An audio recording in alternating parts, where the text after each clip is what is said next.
Okay बरोबर।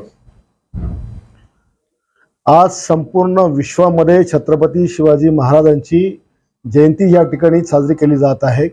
प्रत्येकाच्या मनामध्ये उत्साह आहे। प्रत्येक शिवभक्त ही जयंती साजरी करून राहिलेला आहे। प्रत्येक अनेकांनी वेशभूषा शिवरायांची बनवलेली आहे, जिजाऊंची वेशभूषा बनवली आहे, संभाजीराजे बसवलेली आहे।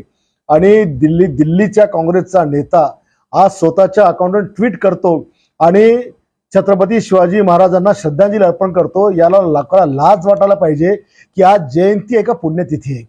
श्रद्धांजलीचा कार्यक्रम हा पुण्यतिथीला करत असतात। तो 3 एप्रिल 1680 जे शिवाजी महाराजांचं देहावसन झालं त्या तारखेला करायला पाहिजे। पण जयंतीच्या दिवशी एवढ्या मोठ्या राजाचा इतिहास ज्यांना माहीत नाही, शिवराय ज्यांना माहीत नाही, ज्याचा आदर्श अख्खा जग त्या ठिकाणी घेतं, पण काँग्रेसचे राहुल गांधी त्यांना श्रद्धांजली अर्पण करता। या नेत्याला लाज वाटायला पाहिजे आणि त्यांनी जाहीर माफी मागितली पाहिजे शिवरायांची, तमाम हिंदुस्थानातील हिंदू लोकांची।